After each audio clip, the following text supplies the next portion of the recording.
Sir ये मैं camera में देख के बोल रहा हूँ, जो मैं इस समय बालक देख रहा है ना, उसकी आंखों में आंख डाल के वो कमेंट करके बता सकता है कि ये सेम चीज़ें जो शॉर्ट टर्म प्लानर वाली चीज़ें मैंने अपने चैनल पे बता रखी है। अरे भाई, ऑल इंडिया रैंक 1 वाला जो बच्चा है उसके साथ बनना ही क्यों है?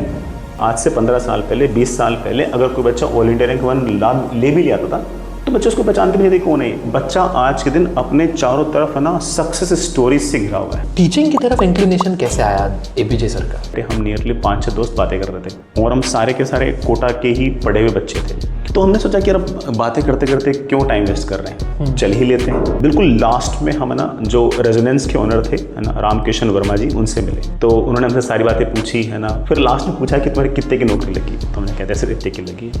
और कहा कि इसके लिए तुम्हें कहाँ जाना पड़ेगा? तो मुझे साउथ कोरिया जाना था। तो ये डिस्ट्रैक्शन वाली चीज़ को बच्चे कैसे टैकल करें? डिस्ट्रैक्शन तो होते ही हैं ना, वो इननेट है। इंसान को थोड़ा सा ना एक तो ना कारण ढूंढना पड़ेगा कि मुझे मेहनत क्यों करनी है। दूसरा, उसे पढ़ाई के वक्त ना चीज़ें फिक्स करनी पड़ेगी। फोन में तो कुछ भी देख सकता है, सही बात है ना। और फोन में कुछ भी देख सकता है तो ना ऑब्वियस बात है कि ना उस टाइम पर उसे पढ़ाई के अलावा हर वीडियो अच्छा लग रहा है। जब मैंने तेरा एक वीडियो देखा ना, मेरा वीडियो देखा, हाँ, तो उसके बाद मुझे अगले 3-4 दिन तेरे वीडियोस लगाता दिखाता रहा। फिजिक्स में 25 में से 22 सवाल करके आ रहा है और ना पीट करता होता है, तो लठी काट दी है। वो अलग बात है कि परसेंटाइल उसके फिर भी नहीं आ रहे हैं। 22 न करके आ रहा ना, तो 23 तो भी करके आ रहा है। ठीक है ना। उसे बताना पड़ेगा कि ये जो 52 नंबर के सवाल है ना, यही तेरे भगवान हैं, यही तेरा सब कुछ है, इनके साथ बैठ तो सही, ये तेरी जिंदगी बदल देंगे। लेकिन अगेन 11वीं क्लास का बच्चा इतनी आसानी से इस बात को मानता ही नहीं है। आईआईटी दिल्ली के बालक, देश के टॉप माइंड्स।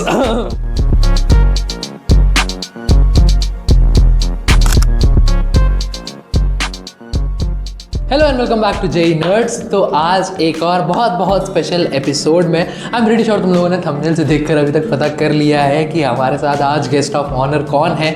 परंतु जो भी बालक फिजिक्स से जूझ रहे थे और जो भी बालक वो वाले कमेंट किया करते थे ना, भैया एबीजे सर को सजेस्ट मत करो, सबकी रैंक इंक्रीज हो जाएगी, कॉम्पिटिशन मत बढ़ाओ।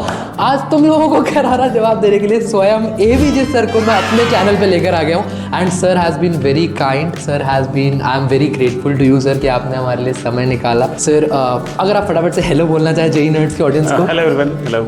अच्छा दोस्तों, मैं बता दूं कि सर को हमारे चैनल के बारे में पहले से ही पता था। सच्ची बात। बिल्कुल सच्ची। तो थोड़ा सा कॉन्फिडेंस में और आ गया हूँ मैं अब, और इसी के साथ जो है हम पॉडकास्ट को जो स्टार्ट करते हैं। सर तो पहला सवाल मैं स्टार्ट करना चाहूँगा आपके जेई एग्ज़ाम्स और आपके आईआईटी डेज से। सर ये तो पब्लिक नॉलेज है कि आप माशाल्लाह से भारत के सबसे बेहतरीन इंस्टीट्यूट्स में आने वाला आईआईटी दिल्ली का है। बट सर बात ये है कि आईआईटी दिल्ली में आपको वहाँ से कोई भी अच्छी कंपनी का प्लेसमेंट मिल सकता था। पीएसयू हो गया, एमएनसी हो गया, बतेरी कंपनीज आती हैं। तो सर टीचिंग की तरफ इंक्लिनेशन कैसे आया एपीजे सर का? जैसे ना ये 2007 का जो टाइम था ना जी, उस टाइम पर ना जितने भी बड़े बड़े इन्वेस्टमेंट बैंक्स थे ना, उन्होंने बहुत भयंकर पैसे दिए थे आईआईटी वाले बच्चों को। हाँ, ओके। और उसमें से सबसे बड़ी जो कंपनीज थी ना, वो एक तो लेमन ब्रदर्स थी जी, है ना, और मैं समझ रहा हूँ कहाँ जाने वाली है, और रॉयल बैंक ऑफ स्कॉटलैंड था, है ना, और डॉश बैंक था। ये सारे के सारे भयंकर पैसे देने वाले थे। ये 2007 की बात है। हम 2008 वाले हैं। फिर जैसे 2008 आया ना, वैसे ही ना वहाँ पर यूएस के अंदर सब प्राइम क्राइसिस आया। जी। तो सब प्राइम क्राइसिस आया तो क्या हुआ कि सबसे पहले लेमन ब्रदर्स निपटा, सबसे पहले, फिर बाद में ये सारे के सारे लाइन में लग गए थे उस टाइम। तो 2008 के अंदर जिन कंपनीज के लिए मोस्टली जो आईआईटी वाले बच्चे बैठे थे ना कि यार ये आएंगे और अचानक से करोड़पति बनेंगे, वो कंपनीज नहीं आई। तो 2008 जो था वो थोड़ा सा प्लेसमेंट्स के लिए उतना अच्छा समय नहीं था। मेरी जॉब फिर लगी थी सर्विजिस्टिक्स मैनेजमेंट नाम से कंपनी में। And I was okay, I was happy about कि ठीक है ना, कुछ तो हो ही गया है। उसी टाइम पर हम क्या हुआ कि हम हमारे लगभग शायद ना सारे के सारे लास्ट ईयर के एग्जाम्स निपट चुके थे।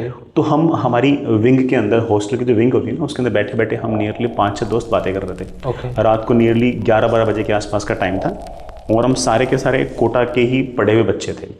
तो कुछ बच्चे बंसल क्लासेस के थे जी, कुछ बच्चे रेजोनेंस के थे। उस टाइम सिर्फ ये 2 ही इंस्टीट्यूट हुआ करते थे और कोई इंस्टीट्यूट थे नहीं। ओके। मतलब जिससे सिलेक्शन होते हैं, बाकी तो खूब सारे थे, जिससे सिलेक्शन होते थे वो 2 इंस्टीट्यूट थे। ठीक है। तो हम सब ऐसे थोड़े से कोटा को लेके ऐसे थोड़े नॉस्टैल्जिक हो रखे थे कि यार 4 साल पहले ना कोटा में यहाँ पोए खाते थे, यहाँ ये करते थे, उस इंस्टीट्यूट में पढ़ते थे, उस टीचर की याद आई। मतलब खास तौर से टीचर्स को लेकर ज़्यादा नॉस्टैल्जिक थे जी। तो हमने सोचा कि यार बातें करते करते क्यों टाइम वेस्ट कर रहे हैं, चल ही लेते हैं। तो हमने बिना किसी है ना बुकिंग के हम लोग किसी है ना ट्रेन के अंदर जाके बैठ गए कि कोटा जाएंगे। ऐसे रैंडमली? ऐसे रैंडमली है ना। हम कोटा की ट्रेन में बैठ गए, तो हम टॉयलेट के पास कुछ जगह थी, वहाँ जाके हम बैठ गए। आईआईटी दिल्ली के बालक, देश के टॉप माइंड्स। तो वहाँ जाके टॉयलेट के पास जाके बैठ गए। फिर जब टीटी आया तो हमने कहा कि हमें एक सीट दे दो। उसने हमें एक सीट दे दी और हम उस सीट पे 4 जने बैठ के, रात का टाइम था, 2 बजे के आसपास का टाइम था। हम नियरली 6-7 बजे के आसपास सुबह कोटा पहुँच गए। कोटा पहुँच के हम पोए हुए खाए है ना, और किसी धर्मशाला में नहाए धोए, और उसके बाद हमने हमारे टीचर्स को याद करना स्टार्ट किया। हमारे टीचर कौन कौन थे। हम उन सभी टीचर से ज़्यादा केक करके मिलने लगे। ओके। सबसे मिले, सब लोग बहुत खुश हुए, और हम जस्ट है ना, हम गए थे थैंक्स बोलने के लिए जी। तो उस टाइम पर हम जब बिल्कुल लास्ट में हम है ना, जो रेजिडेंस के ओनर थे है ना, रामकिशन वर्मा जी, उनसे मिले। तो he was kind of our favourite kind of teacher and he was the owner of residence. तो उन्होंने हमसे सारी बातें पूछी है ना, पोए हुए खिलाए, चाय वाय पिलाई। फिर लास्ट में पूछा कि तुम्हारी कितने की नौकरी लगी। तो हमने कहते सर इतने की लगी। और कहा कि इसके लिए तुम्हें कहाँ जाना पड़ेगा। तो मुझे साउथ कोरिया जाना था। तो मैंने कहा कि ममसा। तो बोले कि यार इतने तो है ना यहीं मिल जाएंगे है ना। मतलब मैंने कहा कि सर ऐसे कैसे। बोला कि सर कि टीचिंग तो अच्छी जॉब है ना, और है ना जितने तुम साउथ कोरिया में बचा नहीं पाओगे ना, उससे ज़्यादा इंडिया में रहकर तुम बचा ही लोगे। तो उस टाइम पर हम 4 में से 2 जनों का दिमाग घूम गया कि यार सर कह तो सही रहे, ठीक है। तो उन्होंने उसी दिन, सेम दिन है ना, हम दोनों को ज्वाइन करा दिया। डेमो लिया। डेमो मतलब आपको बोर्ड के बजाय पढ़ाना था, और पढ़ाने में कुछ भी पढ़ा दो, मतलब ऐसा नहीं कि फिजिक्स पढ़ानी है। अच्छा, तो जो लोगों का 2 दिमाग का घुमा उसमें एक आप भी थे। हाँ, जो बंदा था वो, उसने फिर मैथ्स चूज़ कर लिया और मैंने फिर फिजिक्स चूज़ कर लिया। फिर मैंने मेरे पेरेंट्स को बताया कि ना ऐसा ऐसा मेरे पास एक ऑप्शन है कि मैं वहाँ ना जाना चाहूँ और यहाँ रहना चाहूँ, मैं रह सकता हूँ। तो मेरे पेरेंट्स पर ओके कि हाँ इट्स गुड, सही बात है, इंडिया में हाँ इंडिया में रहेगा, और खासतौर से राजस्थान में रहेगा। और देवर कूल, एंड वो कोटा में रह चुके थे। मेरे पापा की पोस्टिंग कोटा में रह चुकी थी पहले। अच्छा, तो देवर कूल। तो ऐसे करके फिर बाई एक्सीडेंट ही मैं ऐसे है ना, मैं टीचर। क्या बात है सर, है ना, मैं बिल्कुल ऐसा नहीं कि हमारा बहुत पैशन था, ये था वो था, इट्स नॉट लाइक दैट ना, बिल्कुल रैंडमली ही बना। ठीक है सर, तो ये तो हुई आपकी टीचिंग में आने की जर्नी। बट सर अब मैं आऊँगा बच्चों पे। आपने इतने साल ऑफलाइन पढ़ाया, फिर और ऑफलाइन में वो होता है कि मार्कर पेन, सफ़ेद बोर्ड, ये उसी का वर्जन जब ऑनलाइन में आता है तो फिर आपका स्टाइलस आ जाता है और आपका स्मार्ट बोर्ड आ जाता है। बट सर मेन अंतर आता है बच्चों में। और सर ऑनलाइन को लेके एक बहुत बड़ा टाबू है मार्केट में, पता नहीं कितना सच है कितना झूठ, कि ऑनलाइन में सीरियसली पढ़ाई नहीं होती। सर आपका इस पर क्या नज़रिया है? जैसे दोनों बातें है ना। जैसे ऑफलाइन के अंदर आप किसी बच्चे को ना ज़बरदस्ती पढ़ा सकते हो, ये सच बात है जी, है ना। अगर मान लो कि ना अगर आपने डिसाइड कर लिया कि मुझे क्लास को ज़बरदस्ती पढ़ाना है, तो आप उनको इमोशनल करके, आप उनको मोटिवेट करके है ना, आप कैसे न कैसे पढ़ा सकते हो जी, है ना। जैसे मैंने जब पढ़ाना स्टार्ट किया तो बिल्कुल लास्ट के बैच मिलते थे, तो उसमें बच्चा बिल्कुल एकदम बिल्कुल विल्ड था कि मुझे नहीं पढ़ना है ना, कि यार मैं तो कुछ भी हो जाए मैं तो नहीं पढ़ूंगा। और मैं विल्ड था कि अरे मेरे को तो पढ़ाना ही पढ़ा के रखो। तो मैं ना उनको इमोशनल भी करता था है ना, मैं उनको है ना, मतलब है ना कैसे न कैसे करके मैं उनको पढ़ाई लिया करता था है ना। मैं मतलब इमोशनल करके, मजाक करके, कैसे न कैसे उनको पढ़ाई लिया करता था। तो मैं ऐसा मानता हूँ कि ऑफलाइन के अंदर बच्चे को आप ज़बरदस्ती पढ़ा सकते हो, ये बात सच है। बट आप ज़बरदस्ती किसी की ऊपर की 5000 रैंक नहीं ला सकते। जो 5000 रैंक वाला बच्चा है ना, वो ज़बरदस्ती से नहीं आता है, वो आता है कंटेंट से जी, वो आता है टेस्ट से, वो आता है रिवीजन से, और वो आता है पूरे के पूरे पढ़ाई के इकोसिस्टम से। और वो इकोसिस्टम मेरे को ऐसी फीलिंग ही नहीं बल्कि मैंने देख ही लिया कि ऑनलाइन में आप बेटर तरीके से सर्व कर सकते हो as compare to offline. Sir एक इसमें ये सवाल आता है कि अगर कोई बच्चा है जो इस चीज़ से जूझ रहा है कि यार ऑनलाइन में मेरा फोकस नहीं बैठ पाता, और मेरे पास ये कमेंट्स आते हैं सीधे सीधे कि भैया मैं पढ़ना चाहता हूँ, मैं सीरियस हूँ, मैं पढ़ लेता हूँ, बट मैं डिस्ट्रैक्ट हो जाता हूँ। तो ये डिस्ट्रैक्शन वाली चीज़ को बच्चे कैसे टैकल करें? जैसे डिस्ट्रैक्शन वैसे ना, चाहे ऑनलाइन हो चाहे ऑफलाइन हो, डिस्ट्रैक्शन तो होते ही हैं ना, वो इन्नेट है जी, वो ना ज़्यादा सोर्स पर डिपेंड नहीं कर रहा, वो इन्नेट क्वालिटी ज़्यादा है। तो ऐसे मुझे ऐसा लगता है कि ना इंसान को थोड़ा सा ना, एक तो ना है ना, सबसे इंपॉर्टेंट है कि उसे कारण ढूंढना पड़ेगा कि मुझे मेहनत क्यों करनी है। ओके है ना, उसे कोई ना कोई एक बेसिक कारण ढूंढना पड़ेगा कि this is the reason that why should I work hard, right है ना। वो बहुत इंपॉर्टेंट है, वही उसको ना मतलब दौड़ाएगी। अगर मान लो कि टीचर्स बोलेंगे, पेरेंट्स बोलेंगे तू पढ़, तो that is not a valid reason. उससे पहले कारण सोचना पड़ेगा कि क्या कारण है कि मेरे को पढ़ना है। दूसरा, उसे पढ़ाई के वक्त ना चीज़ें फिक्स करनी पड़ेंगी, क्योंकि जैसे बच्चा ऑनलाइन पढ़ता है ना, तो उसके पास फ़ोन अपने हाथ में है जी, अब वो फ़ोन में तो कुछ भी देख सकता है, सही बात है ना, और फ़ोन में कुछ भी देख सकता है। तो ना ऑब्वियस बात है कि ना उस टाइम पर उसे पढ़ाई के अलावा हर वीडियो अच्छा लग रहा भाई है, उसे ब्लैक होल आज ही जानना है। Been there done that. हाँ, उसे आज ही ब्लैक होल जानना है जी। है ना। उससे ना सिंपल डेल्टा एम इंटू सी स्क्वायर वाला जो एनर्जी मास वाला सवाल है वो नहीं हो रहा है, लेकिन उसे आज ये जानना है कि क्योंकि अब उसके पास सामने ना 2 वीडियोस हैं। एक वीडियो है 1.5 घंटे का मास डिफेक्ट एक्सप्लेन करते हुए भाई एबीजी सर जी। दूसरा है कि यार ब्लैक होल कैसे बनता है और कोई है ना सेकंड ऑर्डर हेटेरोजेनियस इक्वेशन से एक्सप्लेन कर रहा है। हाँ। वो किसको क्लिक करेगा? सेकंड वाले वीडियो है ना, क्योंकि वो एक एस्केप मोड है उसका। उस पर क्लिक करने से वो अपनी उस रेस्पॉन्सिबिलिटी से एस्केप हो रहा है। तो ऐसे में कई बार बच्चों को बोलता हूँ कि ना सबसे पहले तो सोशल मीडिया में बाकी जो चीज़ें ऐसी हैं जो आपके यूज़ की नहीं है उन्हें हटाओ जी। चाहे वो है ना आपका टेलीग्राम हो, चाहे वो इंस्टाग्राम हो, चाहे कोई भी इस तरह की चीज़ हो, उसे आप हटाओ। उसे हटाना लगभग कंपलसरी सही है। दूसरा मुझे ऐसा लगता है कि ना यूट्यूब की जो रिकमेंडेशंस है ना उसमें भी बच्चा थोड़ा सा ना दिमाग लगा सकता है। एक नया गूगल का अकाउंट बनाए और उस गूगल के अकाउंट के अंदर सिर्फ और सिर्फ पढ़ाई वाला जो वीडियोस है ना उन्हीं को क्लिक करे तो सारे रिकमेंडेशन वही दिखाएगा। जैसे है ना जब मैंने तेरा एक वीडियो देखा ना, आपने मेरा वीडियो देखा? हाँ, तो वैसे है ना नोट किया जाए एडिटर साहब, सर ने मेरा वीडियो देखा हुआ है। हाँ, तो जैसे तेरा वीडियो देखा ना तो उसके बाद मुझे अगले दिन अगले 3-4 दिन तेरे वीडियोस लगातार दिखाता रहा और उसका तेरे जैसे जो बाकी क्रिएटर्स है ना उनका भी वैसे दिखाएगा। तो ऐसे में मान लो कि आपने अगर अपने जीमेल अकाउंट से अगर सिर्फ और सिर्फ पढ़ाई वाला वीडियो लाइक किया और पढ़ाई वाले चैनल सब्सक्राइब किए तो सारा आपका जो डैशबोर्ड है वो उन्हीं से ही भरा रहेगा और उसी पे आप लगातार लगे रहोगे। तो थोड़ा सा है ना बच्चे को मन तो बनाना पड़ेगा। ये प्रैक्टिकल अप्रोच है सर, मुझे लगता है ये काम करेगी क्योंकि हम लोग क्या है, हम लोग जैसे बहुत सारे टीचर्स और बहुत सारे इन्फ्लुएंसर्स बस ये है तुम्हें करना पड़ेगा, इंटरनली ले आओ, डिसिप्लिन ले आओ, मोटिव, बट वो डुएबल नहीं है कुछ भी। ये डुएबल बात बताइए। एंड सर मैं सभी को चाहूँगा प्लीज़ ये नोट करो चीज़, because something actionable always works. Sir अब इसी पे मैं, क्योंकि मुझे लग रहा है कि आपसे बहुत अच्छा इंसाइट मिल रहा है सर, में एक और प्रॉब्लम है जिससे बालक बहुत ज़्यादा जूझते हैं, वो है ओवर थिंकिंग और डिमोटिवेशन, जो कि कहीं ना कहीं साथ में ही चलते हैं। जैसे अभी सर जेईई जनवरी अटेम्प्ट हुआ, जब तक हम रिकॉर्ड करें तब तक तो हो चुका होगा, बाहर आएगा, बट अभी हुआ, उससे पहले बच्चे ने एक मॉक दिया, उसमें कम नंबर आए, परेशान हो गया, बिल्कुल छोड़ दी पढ़ाई। कोई PYQ नहीं बना, फिर परेशान हो गया। और उस परेशानी में भले मुझे पता है वो बहुत सीरियस बच्चा है, बट वो क्योंकि डिमोटिवेटेड है तो वो पढ़ाई का अपने टाइम का लॉस कर देता है। क्या इससे निकलने का कोई उपाय है सर? जैसे ना अगेन है ना, मतलब ये जो डिमोटिवेशन है ना उसके पीछे मेन कारण सोशल मीडिया है।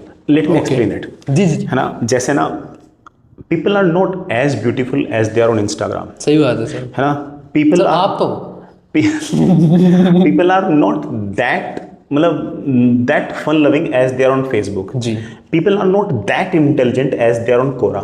Right sir. ठीक है, तो हम जो सोशल मीडिया पे चीजें देख रहे हैं ना वो थोड़ी सी इन्फ्लेटेड है, बल्कि मैं कहूंगा कि बहुत ज्यादा इन्फ्लेटेड है। जी जी। अब बच्चा क्या कर रहा है कि बच्चा आज के दिन अपने चारों तरफ है ना सक्सेस स्टोरीज से घिरा हुआ है। Right sir. उसे पता है कि ऑल इंडिया रैंक वाला बच्चा क्या कर रहा है, उसे पता है कि है ना जो दुनिया में ना इलोन मस्क क्या कर रहा है, किसके पास 1000 करोड़ है, किसके पास 1 लाख करोड़ है, उसे सारी की सारी सक्सेस स्टोरी उसके सामने है। तो वो दिन भर उन सक्सेस स्टोरीज से अपने आप को कंपेयर कर रहा होता है ना। बच्चा ही नहीं बल्कि हर इंसान ही कर रहा होता है, लेकिन सच्चाई ऑफ कोर्स उतनी है ना, इतनी है नहीं, मतलब है ना, जैसे अपन सोशल मीडिया में देखते हैं। तो मुझे ऐसा लगता है कि ना सोशल मीडिया ने ज़्यादा इस बात को थोड़ा सा ज़्यादा इन्फ्लेट किया है और बच्चा उन सक्सेस स्टोरीज को थोड़ा सा दूर रहे। बहुत पुराने ज़माने में, आज से 15 साल पहले, 20 साल पहले, अगर कोई बच्चा ऑल इंडिया रैंक 1 ले भी लिया था तो बच्चे उसको पहचानते भी नहीं थे कौन है। जब वो कॉलेज में आ जाया करता था तब भी पूरे 4 साल बीतने के बाद उसकी ब्रांच के अलावा बाकी सारे बच्चे पहचानते भी नहीं थे कि ऑल इंडिया रैंक है कौन। सही बात है। आज के दिन तुम ऑल इंडिया रैंक के ना ये इंटरव्यू ये वो 50 सारी बातें, तो बच्चे के दिमाग में पूरे टाइम क्या आएगा कि यार मैं ऐसा कैसे बनूंगा, मैं ऐसा कैसे। अरे भाई ऑल इंडिया रैंक 1 वाला जो बच्चा है उसके साथ बनना ही क्यों है, उसमें अपनी खूबियां हैं, तेरे में अपनी खूबियां हैं, तो उससे अच्छा फुटबॉल खेल सकता है, तो उससे अच्छा क्रिकेट खेल सकता है, तो उससे अच्छा गाने गा सकता है, तो उससे तो खुश रह सकता है। तो वो जो तेरे अंदर जो क्वालिटीज़ है ना वो सोचना। बल्कि ऑल इंडिया रैंक 1 वाला बच्चा भी ना वो कुछ ना कुछ तेरे बारे में सोच रहा होगा कि यार काश मैं ऐसा होता, ये वाला पॉइंट मेरे में होता, काश ये वाली स्माइल मेरे पास होती, काश मेरे पास ये वाला फिजिक होता, काश मेरे पास ये वाली बॉडी होती, काश मैं इतना अच्छा बैडमिंटन खेलता। वो भी तेरे बारे में किसी न किसी पॉइंट को लेकर ये सोच रहा होगा, बस वो अपनी बात बता नहीं रहा और तो अपनी इनसिक्योरिटी से घिरा हुआ है। तो वो इनसिक्योरिटीज मोस्टली जो है ना वो सोशल मीडिया से ही आ रही, विदाउट एनी डाउट। तो इसलिए मैंने पहले क्या कहा कि सोशल मीडिया से तो भैया 10वीं 11वीं क्लास के अंदर हटना ही पड़ेगा। ये तो जी का जंजाल है, इससे दूर रहना पड़ेगा। पूरी जो बाकी दुनिया ना बहुत अच्छी है, कोई इतनी बुरी नहीं है। तो इसलिए ना डीमोटिवेशन के लिए सबसे पहले सोशल मीडिया को हटाओ, उससे दूर रहो और जो रियल लाइफ है ना उसमें रहो। और रियल लाइफ में जैसे आप आओगे ना, दूसरी बात ये कि ना अपनी लाइफ में एक्सपेक्टेशंस जो है ना वो हमेशा ही अपने एफर्ट्स के प्रोपोर्शनल रखो। बच्चा कर उल्टा रहा है उसने 2 माइक्रोसेकंड पढ़ी नहीं है, अब वो सोच रहा है कि यार ऑल इंडिया रैंक 1 कैसे आएगा, कभी पढ़ तो ले 2 माइक्रोसेकंड यार, है ना। उसकी वो टिक के बैठ तो रहा नहीं 3 घंटे, और उससे पूरे दिन भर ये जानना है कि मेरे पास मैसेज, मैंने फ़ोन रखा, मेरे फ़ोन पे मोस्टली मैसेज ये है कि कम से कम पढ़ाई के साथ 0 से 0 पढ़ाई के साथ IIT दिल्ली कैसे जाना है। भाई मेरे को पता तो मैं लिया था ना उस टाइम पे, मैं मैकेनिकल चला रहा था, मैं कंप्यूटर साइंस चला रहा था, मुझे तो साफ साफ पता है कि भैया वहाँ जाने के लिए मेहनत करनी पड़ती है, ऐसे करानी पड़ती है। हम तो बहुत ही नॉर्मल लोग हैं यार, हम तो मेहनत को वैल्यू कर सकते हैं ना। तो इसलिए बच्चों को ये समझाना पड़ेगा कि तुझे लाइफ के अंदर जो चीज़ मिल रही है या जो मिलेगी ना, वो हमेशा तेरे एफर्ट्स के प्रोपोर्शनल है। हाँ, प्रोपोर्शनलिटी कांस्टेंट 2 लोगों का अलग अलग हो सकता है ना, समझ गया, है ना। एफर्ट आपको जो मिलेगा ना, वो आपके एफर्ट्स के प्रोपोर्शनल, प्रोपोर्शनल कांस्टेंट आपका और मेरा अलग अलग हो सकता है, लेकिन प्रोपोर्शनल हमेशा ही रहेंगे। तो बच्चों को हमेशा अपने जो कर्म है ना, उस पर विश्वास थोड़ा सा ज्यादा रखना चाहिए और लगातार अपने आप को बिजी रखना चाहिए, और शॉर्ट टर्म टारगेट्स बनाने चाहिए कि मुझे 3 घंटे में क्या करना है, मुझे 1 दिन में क्या करना है, मुझे 1 वीक में क्या करना है, मुझे 3 वीक में क्या करना है। बस इतना सा हिसाब रख के चलना चाहिए, बड़े आराम से उसका काम बन जाएगा। सर ये मैं कैमरा में देख के बोल रहा हूँ, जो मैं इस समय बालक देख रहा है ना, उसकी आंखों में आंख डाल के वो कमेंट करके बता सकता है कि ये सेम चीज़ें जो शॉर्ट टर्म प्लानर वाली चीज़ें मैंने अपने चैनल पे बता रखी है, और मैं डंके की चोट पे कहता हूँ कि अपना एक दिन जो है वो डिस्ट्रीब्यूट करके चलो, पूरा दिन प्लान करके चलो, तो तुम्हें ओवरथिंक करने का टाइम ही नहीं मिलेगा नहीं, तुम्हारा हर एक घंटा डिफाइन होगा। सर बहुत बेहतरीन मतलब जवाब दे दिया आपने। अब इसी फ्लो को कंटिन्यू रखते हुए सर अब मैं फिज़िक्स में कूदना चाहूँगा कि, और अब मैं थोड़ा कोर आपके जो प्रीमा फोकस है, आपकी स्पेशलिटी है फिज़िक्स, उस पर बात करूँगा। सर सबसे पहला सवाल ये कि और ये मैं फैक्ट पुश फॉरवर्ड नहीं कर रहा हूँ, इस पर पहले मैं अपना रवैया जानना चाहूँगा, बट मेरी अंडरस्टैंडिंग ये है कि जेई एडवांस की फ़िज़िक्स और डिफ़िकल्टी लेवल और जेई मेंस की डिफ़िकल्टी का लेवल ऊपर मतलब गैप दे रहा है, एडवांस हार्डनेस की तरफ जा रहा है और फिजिक्स बहुत ही इजी होता चला जा रहा है। क्या आप इस बात से एग्री करते हैं? जैसे इसमें क्या कि ना, एडवांस की फिजिक्स बच्चों को ज़्यादा टफ इसलिए लगती है क्योंकि मेन बहुत आसान हो चुका है। हाँ, तो पूरे साल भर वो मेंस के हिसाब से पढ़ रहे हैं जी। अब कंपेयर करते हैं, चलो लेट्स से मैथ्स को और फिजिक्स को। जी, मैथ्स मेंस की भी यही है, एडवांस की भी यही है, सिर्फ सवालों का टाइप चेंज हुआ है। बाकी तो बच्चा क्या करता है कि पूरे साल अगर मेंस के सवाल कर रहा होता है ना, तो वो एडवांस के लिए लगातार छोटा सा गैप है, हाँ, एडवांस के लिए प्रिपेयर हो ही रहा है, तो उसे एडवांस में शॉक नहीं लगता। जी, फिजिक्स में एग्जैक्टली उल्टा हो रहा है। फिजिक्स में वो 25 में से 22 सवाल करके आ रहा है और उन्होंने पीठ तक तो तो लठी गाड़ दी है। वो अलग बात है कि परसेंटाइल उसके फिर भी नहीं आ रहे हैं, सही बात, 22 न करके आ रहा ना, तो 23 तो तू भी करके आ रहा है, ठीक है ना, हर चीज तो रिलेटिव है, ठीक है। और मैथ्स में 12 नंबर लाने के बाद भी उसकी मैथ्स में परसेंटाइल बेटर आ रही है, बिल्कुल सर, ठीक है, लेकिन वो बच्चा रोता रहता है मैथ्स नहीं आ रही, मैथ्स नहीं आ रही। अब होगा क्या कि जो बात तूने बोली ना, एग्जैक्टली वही होगा कि ना, मैथमेटिक्स के अंदर एडवांस में शॉक नहीं लगता क्योंकि साल भर उसने देखा यही है, वही मेन वाले सवाल, वही एडवांस वाले सवाल, लगभग सेम, बस एससीक्यू जो ना वो मोर देन क्रिटिकल या फिर मैच 2 कॉलम में कॉम्प्रिहेंशन में कन्वर्ट हो गए। मेन में सारे के सारे सवाल 25 में से 22 सवाल सिर्फ फॉर्मूला बेस्ड, फॉर्मूले के अलावा कुछ नहीं, बल्कि उन 22 में से 20 सवाल तो ऐसे कि सिर्फ एक फॉर्मूले का सवाल, दूसरा फॉर्मूला ही नहीं है। I know. एडवांस के अंदर जैसे आपके सामने 36 सवाल आए, 36 में से एक सवाल ऐसा होगा जो सिंगल फॉर्मूले से बने, बाकी 35 सवालों में से या तो फॉर्मूलों का मिक्सचर होगा या कॉन्सेप्ट्स का मिक्सचर होगा। ऐसे सवाल मैथ्स के अंदर ही पूछ रहे हैं, बट मैथ्स में बच्चा हैबिचुअल था, फिजिक्स में वो तो पूरे टाइम अपने को शाबाशी दे रहा था कि मैं तो मेंस का सवाल कर पा रहा हूँ, मेरी फिजिक्स बहुत ही अच्छी है। तो एडवांस में एग्जैक्टली उल्टा हो जाता है बच्चा के साथ। सर तो बट अब इसमें ये सवाल आता है कि ये तो हमने स्टैब्लिश कर लिया कि फिजिक्स फॉर मेंस और फिजिक्स फॉर एडवांस में बहुत लंबा गैप है। हमारे तो सर 2023 में चिमनी प्रॉब्लम पूछ लिया था उन्होंने। हाँ, that was tough. बहुत खतरनाक था सर, वो नहीं कर पाया था पेपर में। बहरहाल सर तो अब सवाल ये है कि किसी बालक ने जेई मेंस की फिजिक्स टैकल कर ली है, मान लीजिए उसकी जेई मेंस फिजिक्स में पूरी परसेंटाइल में नहीं जाते, फिजिक्स में उसकी 98-99 परसेंटाइल आ गई। अब उसको यहाँ से एडवांस की फिजिक्स को टैकल करने के लिए क्या स्टेप्स दिमाग में रखने चाहिए? मैं बहुत ही क्लियरली बोलता हूँ कि मान लो कि एडवांस की फिजिक्स में अगर अच्छा करना है ना, तो आप फिजिक्स को ना मेन एंड देन एडवांस में डिवाइड नहीं कर सकते। ओके है ना, आप ये सोचो कि यार पहले एक काम करता हूँ, मैं मेंस की फिजिक्स पढ़ लेता हूँ, फिर मैं एडवांस के सवाल करके मैं एडवांस वाला गैप कवर कर लूंगा। तो ये काफ़ी हद तक ना, जैसे पैबंद लगाने वाली बात है ना, काफ़ी हद तक वैसे होगा। बल्कि आप शुरुआत से फिजिक्स पढ़ो ही एडवांस के हिसाब से ही। Late me explain. मैं समझ गया, वैसे आपकी बात बट बालकों को समझानी पड़ेगी। लेट मी एक्सप्लेन जी। मेंस में अगर मुझे बोलना है ना कि डायपोल क्या होता है, जी, तो देखो ऐसा है, एक पॉजिटिव चार्ज है, एक नेगेटिव चार्ज है, दोनों है ना, एल गैप है। हाँ, ये एल गैप है, इसको डायपोल बोलते हैं, इसका जो डायरेक्शन है वो यहाँ से यहाँ तक है, दैट्स इट। एडवांस के लिए अगर आपको डायपोल अगर बोलना है ना, तो आपको उसको बढ़िया तरीके से समझाना पड़ेगा। आपको उसे बोलना पड़ेगा कि डायपोल जो है ना, उसको डायपोल से तभी बोलूंगा जब वो जो एल होगा वो बाकी सारे डायमेंशंस के मुकाबले बहुत छोटा हो। जी ठीक है, उसको डायपोल में सिर्फ और सिर्फ 2 चार्ज जो ऐसा कंपलसरी नहीं है, 3 होंगे तब भी डायपोल हो सकते हैं, 4 हो तब भी डायपोल हो सकते हैं, बस जो समेशन है ना चार्जेस का वो जीरो होना चाहिए। आपको ये वाली बात बोलनी पड़ेगी। तो आप है ना, जब बच्चों को एडवांस के लिए प्रिपेयर कर रहे हो ना, तो आप ऐसा नहीं कर सकते कि है ना, आप है ना पहले मेंस के लिए प्रिपेयर करके बच्चे को एक बार डायपोल ऐसे डिफाइन करो और फिर बाद में जब उसका मेंस खत्म हो जाए तब उसके लिए डायपोल ऐसे डिफाइन करो। No, you can't do this. आप बच्चों को शुरुआत में सारे के सारे पूरी की पूरी बातें फिजिक्स की अच्छे से बताओ।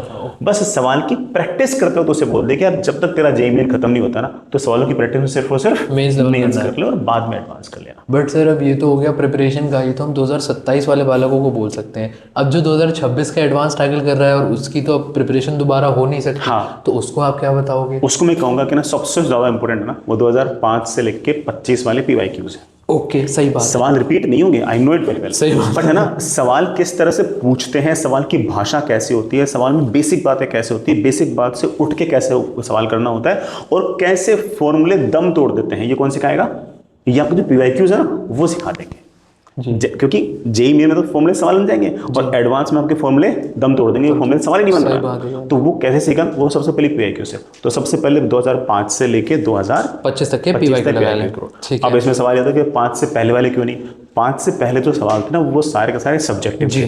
ठीक है, तो वो that they are not required to know about the trend, मतलब किस तरह से मोर देन वन करेक्ट पूछते हैं, मैथ तो कलम कैसे पूछते हैं, कॉम्प्रिहेंशन पूछते हैं, इस बात को जानने की जरूरत नहीं है। लेकिन उससे पहले वाले सवाल कॉन्सेप्चुअली अच्छे हैं जी। तो जैसे ही ये वाले सवाल बन जाए ना, आप पीछे चलना स्टार्ट कर दो।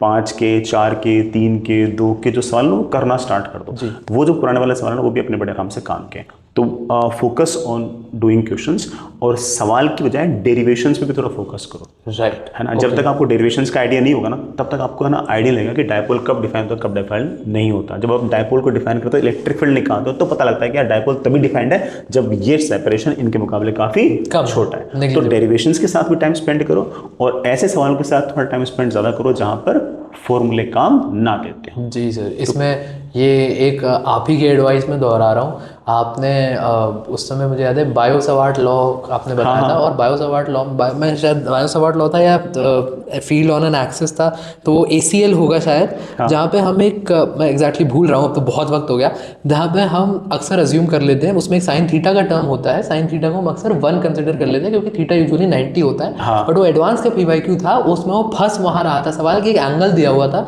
और मैं उसमें 15-20 मिनट ये सोच रहा था कि एंगल का काम क्या है। फिर जब उसके आप डेरिवेशन में जब आपने वो सॉल्व करा, वही कैट्स बैच की बात बता रहा हूँ, उसमें जब आपने वो सॉल्व कराया, फिर आपने उसका फॉर्मूला खोला, उसकी डेरिवेशन खोली, फिर वो साइन थीटा का जब टर्म आया था, तो फिर वो एंगल समझ में आया। एडवांस के हर सवाल में ऐसा ही है जी, सभी में ऐसा ही है। जी जी जी जी ठीक है सर। सर ये तो बात हो गई एक, ठीक है, अब इस बालक को क्या करना है। अब सर कुछ बालक ऐसे हैं जो 2027 की तैयारी कर रहे हैं या 2028 की भी। अब मैं सब्जेक्ट स्पेसिफिक सवाल पूछ रहा हूँ, स्टूडेंट स्पेसिफिक नहीं।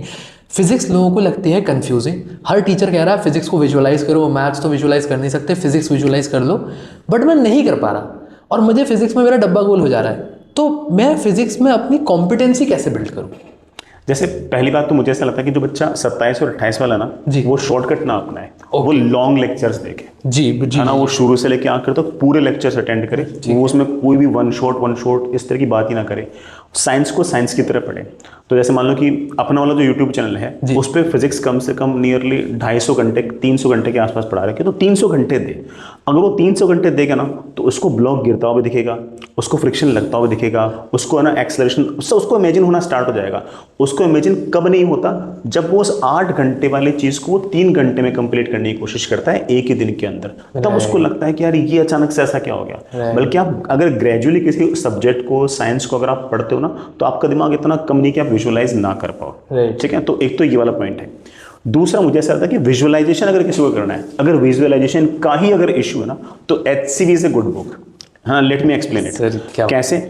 HCV में आपको यार सर सवाल तो आसान है, लेकिन हर सवाल जो आसान है ना, वो किसी न किसी सिचुएशन के हिसाब से बना रखा है। राइट। वही वाला सवाल अगर इरोडो में होगा ना, तो है ना ऐसे ना कैलकुलस टाइप का सवाल बना रखा होगा। जी। उसी कॉन्सेप्ट में अगर HCV में अगर सवाल होगा ना, तो कोई बंदर होगा, बंदर की पूंछ होगी, उसको पकड़ रखा होगा, तो उसमें विजुअलाइजेशन अच्छा होगा। तो सवाल भले ही आसान होगा, लेकिन HCV करते करते आपकी विजुअलाइजेशन काफी हद तक डेवलप हो जाएगी। क्या बात तो है ऐसा सर। कर सकते हो कि सर ऐसे बहुत सारे यहाँ पे बालक हैं वो नए नए फला कोचिंग्स की मॉड्यूल्स आ गई हैं, कुछ XYZ नोट्स आ गए हैं, तो उनको और वो पूछता है HCV रेलिवेंट नहीं है और इस तरीके की बातें होती हैं। तो मुझे लगता है जैसे HCV ना, है ना, it is relevant for physics, है ना, जे को छोड़ देते हैं है ना, ये फिजिक्स समझने के लिए इंपॉर्टेंट है ना। अगर मान लो कि लेट से कि मुझे वर्क पावर एनर्जी मैंने पढ़ लिया, अब मुझे वर्क पावर एनर्जी में खुद की थ्योरीज डेवलप करनी है, मतलब मुझे खुद की अंडरस्टैंडिंग डेवलप करनी है, तो आप पहले सवाल से लेके आखिरी सवाल तक पूरी वर्क पावर एनर्जी निपटा दो। मैं बता रहा हूँ कि आपके सारे के सारे फंडे सीक्वेंस वाइज क्लियर हो जाएंगे। पहला सवाल बिल्कुल लल्लू पूछेंगे F.S पे, वो धीरे धीरे चलते चलते चलते आखिरी वाला सवाल तगड़ा पूछेंगे जिसमें वर्टिकल सर्कुलर मोशन हो रहा होगा, और उसमें वर्टिकल सर्कुलर मोशन के अंदर ये पार्टिकल बीच में रास्ता छोड़ देगा, फिर पैराबोला जा रहा होगा, तो वहां से चल के वहां तक वो सिर्फ सवाल करते करते आपको ले जा रहा है। तो उससे फिजिक्स और फिजिक्स को सोचने का जो नजरिया है वो आपको बड़े आराम से डेवलप हो जाएगा। दैट इज बेस्ट करनी चाहिए फिजिक्स सीखने के लिए। और अगर आपने फिजिक्स सीख लिया ना, तो उस फिजिक्स के बेसिस पे आपसे चाहे कोई ऑब्जेक्टिव सवाल पूछ ले, आपसे सब्जेक्टिव पूछ ले, आपसे मैथ्स तो कलम पूछ ले, आपसे ऐसे लिखवा ले, आपसे कुछ भी करवा ले, आप हर जगह अच्छा करोगे। अगर आपको बेसिक बात आती है ना, तो आप तो कुछ भी पूछ लो, क्या फर्क पड़ता है यार, राइट। तो आप सब कुछ अच्छा कर लो। सर मैंने आज तक बहुत सारे टीचर्स रिव्यू करे हैं, बहुत सारे टीचर्स के बहुत सारे लेक्चर्स, क्योंकि बालकों को बताने होते हैं, तो पूरे अभी तक के एडटेक्स हिस्ट्री में सिर्फ 2 लोग हैं जिन्होंने HCV को बहुत ओपनली सपोर्ट किया है, एक आप और एक अलग पांडे सर। ये 2 लोग, और मैंने खैर आप ही दोनों से फिजिक्स पढ़ी है जितनी पढ़ी है, बट ठीक है। तो जो लोग अभी भी सोच रहे हैं कि HC वर्मा रेलिवेंट है कि नहीं, you guys have your answer. Sir ये तो रही फिजिक्स की बात। अब इसके अलावा हमने आपके बहुत सारे वीडियोज़ और गाइडेंस की बातें सुनी है related to exams other than JEE mains, that is BITSAT, MHCET, MHTCET, जो whatever they are calling it these days, WBJE हो गया। अब सर हमारे बालक मुझे लगता है इसमें भी थोड़ा सा अनइन्फॉर्म्ड रहते हैं, और क्योंकि उनका ये होता है कि भाई जब भी आप कभी भी JEE की तैयारी शुरू करते हो तो आप ये सोच के थोड़ी करते हो कि मैं जो वहाँ जाऊँगा, जमशेदपुर जाऊँगा, या मैं बिटसैट दूंगा और बिट्स जाऊँगा। आप तो ये सोचते हो कि मैं IIT जाऊँगा। तो शायद WBJE की टॉप यूनिवर्सिटी जादवपुर यूनिवर्सिटी होती है, तो कोई नहीं सोचता कि मैं जादवपुर यूनिवर्सिटी जाऊँगा, बट वहाँ के तो बहुत ही खतरनाक प्लेसमेंट्स हैं। आप सोचते हैं सब लोग कि मैं IIT जाऊँगा। सर इसके चक्कर में ना इन एग्ज़ाम्स के लिए कोई फॉर्म भी नहीं भरता, और आपने इन एग्ज़ाम्स पे अच्छा खासा कवरेज रखा है और इस पर हमेशा गाइडेंस भी दी है, तो क्या इनको एज अ बैकअप ऑप्शन रखना सही है, या फिर आप वो ये मन हटाने वाली बात हो जाएगी कि यार इन पर जैसे मन तो वैसे ही नहीं हट रहा, क्योंकि इन सारे के सारे एग्जाम्स का पैटर्न और सिलेबस JEE मेन जैसा सही है जी। सो इसलिए अगर आपने JEE मेन की अगर पढ़ाई कर ली है तो इनको एग्जाम देने में नुकसान क्या है। सिर्फ WBJE ऐसा है जिसके लिए आप ऐसा कह सकते हो जिसका पैटर्न थोड़ा सा डिफरेंट है, उसमें 50% मैथ्स है, 25% फिजिक्स है, 25% केमिस्ट्री है, बट फिर भी है तो सब कुछ PCM वही, ठीक है। तो इसलिए मुझे ऐसा लगता है कि ना ये एग्जाम सारे के सारे देने चाहिए। लेकिन इसमें अब बात ये आती है कि कोई बच्चा हरियाणा का है, वो कह के सर मैं MHTCET दूं क्या, नहीं आप मत दो, आपके काम का नहीं है, क्योंकि वहां पर MHTCET के अंदर ऑफ कोर्स जो मोस्टली सीट्स है तो महाराष्ट्र वाले बच्चे के लिए रिजर्व्ड है। इस तरह से WBJE का जो एग्जाम है वो ऑब्वियस बात है किसी यूपी वाले बच्चे के लिए उतना रिलेवेंट नहीं है, लेकिन जो वेस्ट बंगाल का बच्चा है ना उसे WBJE देना ही देना चाहिए, उसे पक्का देना चाहिए। इसी तरीके से कुछ, ये तो हो गए एग्जाम्स की बात। मैं बिटसेट इकलौता प्राइवेट एग्जाम है जो मैं कहता हूँ कि यार ये तो देना चाहिए, है ना, क्यों लगता है ना, क्योंकि बिट्स की एक लेगेसी तो है, है ना, बिट्स की लेगेसी है। और अगर मान लो कि कभी ब्रांच में मामला फंस रहा हो कि किसी बच्चे को लेट से फॉर एग्जांपल कि इलेक्ट्रॉनिक्स ही चाहिए और उसे ऊपर के 7 IIT और ऊपर के 3 NIT के अंदर इलेक्ट्रॉनिक्स ना मिल रहा हो, लेकिन उसे पक्का पता है कि मैं तो सेमीकंडक्टर पढ़ने के लिए और सेमीकंडक्टर जानने के लिए और सेमीकंडक्टर मेरे को बड़ा काम करना है, तो मुझे इलेक्ट्रॉनिक्स ही पढ़नी है, तो उसे फिर बिट्स पिलानी जाना चाहिए, बिट्स हैदराबाद जाना चाहिए, राइट, है ना। तय बात है कि इनमें से कोई ना कोई ऑप्शन पकड़ना चाहिए। तो बिट्स को लेकर मैं थोड़ा सा बुलिश हूँ। ऐसे में छोटी सी बात बता दूं कि कुछ एग्जाम ऐसे भी हैं, कुछ कॉलेज ऐसे भी हैं जो खुद का एग्जाम नहीं लेते, लेकिन JEE का स्कोर जो ना एक्सेप्ट करते हैं जी। जयपुर का लक्ष्मी निवास मित्तल है जी, वो ऐसा है। फेमस है। इस तरह से गुजराती जो लोग हैं ना उनको देखना, उनके एक DAIICT है, धीरूभाई अंबानी, है ना जी, ठीक है। जितने गुजराती होंगे ना वो बाहर बाहर बात बोलते नहीं है, लेकिन वो अच्छे से अच्छी NIT छोड़ के वहाँ पढ़ाते हैं अपने बच्चों को, अच्छे से अच्छी NIT छोड़ के वहीं पढ़ाते हैं उसको, है बिल्कुल प्राइवेट कॉलेज, है ना। तो अगेन ये सारे के सारे कॉलेज बिल्कुल क्लासिक कॉलेज हैं, अच्छे कॉलेज हैं, बढ़िया कॉलेज है। और अगर कभी ब्रांच के अंदर आपका मामला फंसे और आपको लगा मुझे स्पेसिफिक ये वाली ब्रांच पढ़नी है और ये वाली ब्रांच मेरे को अच्छी NIT और IIT में नहीं मिल रही है, आप बड़े आराम से इन कॉलेज जा सकते हो, कोई दिक्कत नहीं है, बल्कि जाना चाहिए। ऑलराइट सर, ये तो रही बात कॉम्पिटिटिव एग्जाम्स की। अब हमने कहा कि एक बच्चा अपनी तैयारी जो है शुरू कर रहा है, मानिए कि वो जेईई का पेपर लिखेगा 2028 में। अब मैं आपसे ये नहीं कहूँगा कि आप पूरे 2 साल का मुझे रोड मैप बता दो, प्लानर बता दो, बट मैं आपसे ये कुछ हैबिट्स और कुछ मतलब कुछ पॉइंटर्स जानना चाहूँगा जो कि 2 सालों में, पूरे 2 साल के थ्रू आउट बच्चे को अपने दिमाग में रखने चाहिए कि हाँ, अगर मैंने 2 साल में ये 5 चीज़ें, जेनेरिक चीज़ें हो सकती है, मैं नहीं कह रहा फिजिक्स में, बट ये 5 चीज़ें अगर मैंने करी तो मेरा सिलेक्शन बन जाएगा, कि ये तो मुझे छोड़नी नहीं है। जैसे सबसे पहले ना उसे ना तीनों सब्जेक्टों को बराबर लेके चलना चाहिए, ओके। है ना। अदरवाइज मोस्टली बच्चे ना वो पहले साल के आखिर तक किसी एक सब्जेक्ट का फोबिया क्रिएट कर लेते हैं, मैथ्स। है ना। तो ऐसे में क्या करना चाहिए कि जो आपका सबसे कमजोर चल रहा हो ना, उसके साथ सबसे टाइम स्पेंड कर लो। ओके, तो ठीक है। क्या होगा कि valid. जैसे आप उसका टाइम स्पेंड करोगे ना, वो सब्जेक्ट हल्का सा आपका उठना स्टार्ट हो जाएगा, क्योंकि इतना गंवार कोई नहीं कि टाइम देने के बावजूद वो कमजोर रहे, ऐसा कुछ भी नहीं है। सही बात है। सब चीजें डूबल है। जी। तो एक तो तीनों को बिल्कुल बैलेंस करके चलो, तीनों सब्जेक्ट को। दूसरा मुझे ऐसा लगता है कि ना बच्चों में सबसे बड़ी दिक्कत है कि ना वो लेक्चर देखते हैं और आराम करते हैं, वो सवाल नहीं करते। जी। सवाल करो। अगर आपको अच्छा इंजीनियर बनना है, अच्छा टेक्नोक्रेट बनना है, तो ऐसे केस के अंदर आपको प्रॉब्लम्स खुद सॉल्व करनी पड़ेंगी, आपको पेन चलाना ही पड़ेगा। Right. तो जितना हो सके उतना ज़्यादा पेन चलाओ, उतना ज़्यादा सवाल करो। एक तीसरी बात, जो बच्चा 11वीं क्लास में है ना, वो किसी भी ड्रॉपर वाले बच्चे की नकल ना करे। ओके। ड्रॉपर वाला बच्चा थोड़ा हेस्टी है, उसे जल्दबाजी है, उसका एग्जाम आने वाला है, उसको सिलेबस कंप्लीट करना है, उसे चीज़ें डेप्थ में नहीं जाननी।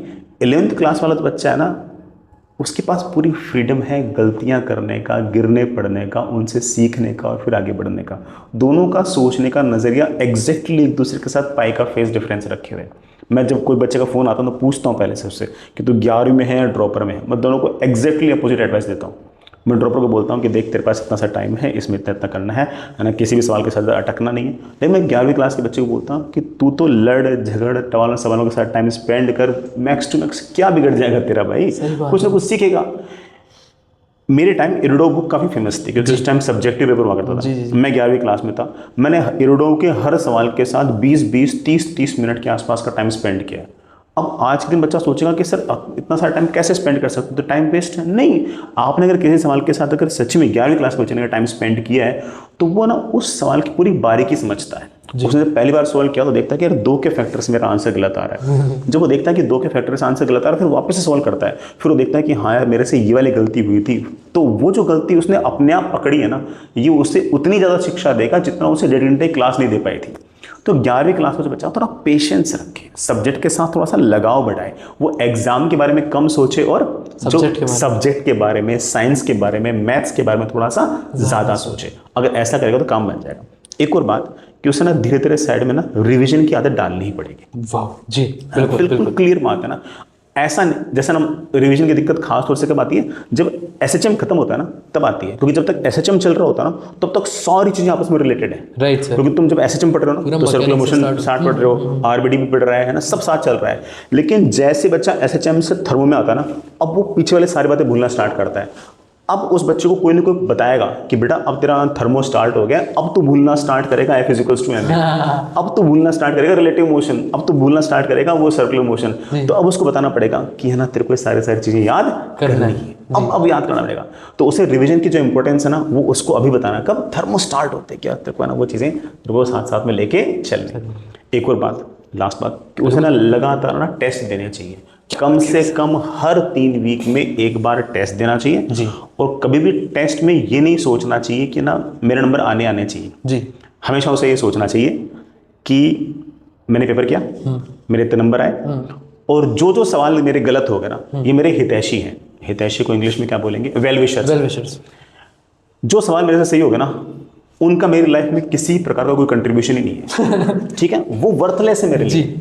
जो सवाल मेरे से गलत हुए वो मुझे कुछ सिखाना चाहते हैं, वो मुझे मेरे बारे में कुछ बताना चाहते हैं कि देख बेटा, है ना, जब भी इंपल्सिव फोर्स होता है ना तो लीनियर मोमेंटम कंजर्व नहीं करते हैं, और तूने किया है तो गधा है। हालांकि ये बात गुरुजी बोलते हैं, लेकिन गुरुजी वाली बात से नहीं समझता। लेकिन एक सवाल पर 5 मिनट मिलने के बाद जब -1 इज अवॉर्डेड होता है ना, तब बच्चे को समझ में आता है कि हाँ, नॉन इंपल्सिव फोर्स के प्रेजेंस में angular momentum conserve linear momentum conserve नहीं होता है। तो ये जो सवाल उससे गलत हुए, ये उसको कुछ बताना चाहते हैं, कुछ सिखाना चाहते हैं। तो इस 11वीं क्लास के बच्चे को समझाना पड़ेगा, और समझाना बहुत मुश्किल है, क्योंकि 10वीं क्लास तक उसके 100 में से 98 नंबर आ रहे थे, उसके सिर्फ 2 नंबर के सवाल गलत हो रहे थे। यहाँ पर उसके 100 में से 48 नंबर आ रहे हैं, 52 नंबर के सवाल गलत हो रहे हैं, तो उसे बहुत बुरा लग रहा है। उसे बताना पड़ेगा कि ये जो 52 नंबर के सवाल है ना, यही तेरे भगवान हैं, यही तेरा सब कुछ है, इनके साथ बैठ तो सही, ये तेरी जिंदगी बदल देंगे। लेकिन अगेन 11वीं क्लास का बच्चा इतनी आसानी से इस बात को मानता ही नहीं है। उसको बताना पड़ेगा कि ये 52 नंबर का सवाल ही तेरे लिए सब कुछ है, 48 जो तू सही कर चुका ना, ये सिर्फ और सिर्फ तेरी ईगो सेटिस्फाई करने के लिए है। सही बात, इससे ज़्यादा में कोई रोल है ही नहीं। तो ये 3-4 बातें बच्चा ध्यान रखे, 11वीं बड़े आराम से निकल जाएगी। सर एक आखिरी सवाल जिसके बाद हम पॉडकास्ट को रैप करेंगे।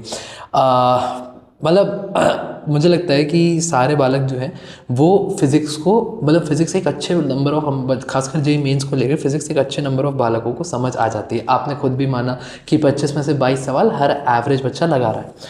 सर इसमें मैंने एक दिक्कत देखी पिछले कुछ समय में कि क्या होता है कि हम फिज़िक्स, क्योंकि मैथ्स करी नहीं तो डिपेंडेंसी है फिजिक्स और केमिस्ट्री पे कि भाई मैं तो प्लान करके चल रहा था कि मैथ्स में 10 नंबर लाऊं और फिजिक्स केमिस्ट्री में 100 नंबर लाऊं और 210 नंबर मेरे बन जाए, मैं तो स्मार्ट। अब फिजिक्स में एक भी सवाल उलट आ जाता है तो उस सवाल पे बच्चा स्टिक कर जाता है, उस पर वक्त ज़ाया करने लगता है और आगे का पेपर पूरा डिरेल हो जाता है। तो इसको सवाल को मैं फिजिक्स भी नहीं, एक पेपर अटेम्प्टिंग स्ट्रैटेजी के माध्यम उसके मद्देनज़र रखते हुए पूछ रहा हूँ कि ऐसे केस सिनेरियो में क्या करना चाहिए कि आप फिजिक्स पर डिपेंडेंट थे बट फिजिक्स ने दगा दे दी है। नहीं, इसमें फिजिक्स दगा नहीं दे रही है, इसमें दगा दे रही है आपकी जो एग्जाम रेडीनेस है ना, वो खराब थी। ओके। अदरवाइज अगर मान लो कि आपको पहले से पता होगा कि हाँ यार एनटी वाले इस तरह खराब सवाल पूछते हैं, गलत सवाल पूछते हैं, ऑप्शंस गलत बनाते हैं, तो आपको सवाल छोड़ना आता होगा। Late me explain it. एक सवाल है जेईई का 2 की पावर 3/5। ठीक है, सोच ले, तेरे से नहीं हो पाएगा। 2 की पावर 3 तो 8 हो गया, 8 की पावर 1/5 तो निकाल नहीं पाएगा। सही बात। ठीक है, और 8 की पावर 1/5 है ना, कोई मतलब कुछ नहीं, मतलब कोई हिंट नहीं, कुछ नहीं, और ये सवाल दे रखा है और ना कोई बोनस किया है। ऐसे में कम से कम कोई 20-25 सवाल काउंट करा सकता हूँ कि ऐसे सवाल हैं। अगर कोई बच्चा एग्जाम रेडी अगर है तो उसने ये सारे के सारे 20-25 सवाल देख रखे हैं, और अगर उसने सारे से 20-20 सवाल दे रख रहे हैं तो जैसे उसके एक्चुअल एग्जाम में अगर इस तरह का एनटीए की तरफ से अगर कोई तांडव हो रखा होगा ना, वो फट से कैच कर लेगा कि तांडव है। पर वो एग्जाम रेडी होगा कैसे? मॉक दे देखे? नहीं, मॉक देखे नहीं, उसको पहले से पता होना चाहिए कि 19 से लेकर 25 तक ये खराब सवाल थे। सारे पीवाईक्यू सॉल्व करेगा, सारे पीवाईक्यू सॉल्व करेगा, उसको पता लग जाएगा कि यार ये 25 सवाल जो है ना ये बेकार है। इनके अंदर एंटी ने या तो वैल्यू गलत दी है, या उन्होंने है ना कुछ अज्यूम करके सवाल बना दिया है ना, या फिर एंटी ने गलत आंसर दिया, या फिर लैंग्वेज खराब लिखी, कुछ भी गलती की। अगर उसको पता है कि यार ये 25 सवाल खराब है और इस तरह गलतियां अगर एंटी करता है तो उसकी रैंक खराब होने की बजाय अच्छी हो जाएगी, जस्ट बिकॉज कि वो तो रेडी है, उसके साथ वाला बच्चा रेडी नहीं है। इसके तो आ रहे हैं 95, तब भी 100 परसेंटाइल आ रही है। भाई मुझे तो परसेंटाइल चाहिए ना। मैं तो 95 पर भी फिजिक्स में 100 परसेंटाइल लेके आ रहा हूँ। मेरा एक सवाल गलत हुआ है, छूटा है, लेकिन मुझे पता है कि एनटी इस तरह का तांडव कर सकता है। तो इसलिए मैं कह रहा हूँ कि हमेशा इस बात का ध्यान रखो कि एनटी किस किस तरह का तांडव करता है, किस तरह के सवाल गलत पूछता है। एक बार देखो तो सही, पता लग जाएगा आपको फटाक से। और वो ऐसी गलतियां और एनटी वाले ऑब्वियस बात है कि एक सिंपल सा क्वेश्चन बैंक लेते हैं, उसमें सवाल छांटते हैं और उड़ा देते हैं। तो वो क्वेश्चन बैंक में उस तरह के सवाल पहले भी थे, तो इस साल भी आएंगे, आने तय है। लेकिन आपको रेडी रहना है कि अगर शिफ्ट में अगर इस तरह का सवाल आया तो मैं उसको किस तरह से मैनेज कर लूंगा। तो ये बिल्कुल डुएबल है। फिर अपन करते रहे कि हाँ भाई मेरे वाले शिफ्ट में गलत सवाल आ गया था, इसलिए मैं आईआईटी दिल्ली से उतर के मैं क्वार्टर पर आ गया हूँ। ऐसा कुछ नहीं है, ऐसा कुछ नहीं है। कोई आपके साथ वाला जो बच्चा है ना, दूसरा, उसने तो किया है ना, उसने सवाल को छोड़ा है, होगा कोई ना कोई आईटी से होगा इसकी वाले शिफ्ट में, है ना। उसने वाला सवाल छोड़ा है जी। तो you have to be exam ready. सवाल गलत हो, कुछ भी आपको रेडी होना चाहिए। ऑलराइट सर, आई थिंक सारी जवाबों को आपने एकदम बहुत ही तस्लीम से ब्रेक डाउन करके एक्शनेबल इंसाइट्स के साथ दे दिया है। And me and my whole team जो कि पीछे बैठ के मुस्कुरा रहे हैं सब लोग, we are really very grateful to you sir. This was epic, this podcast was actually epic.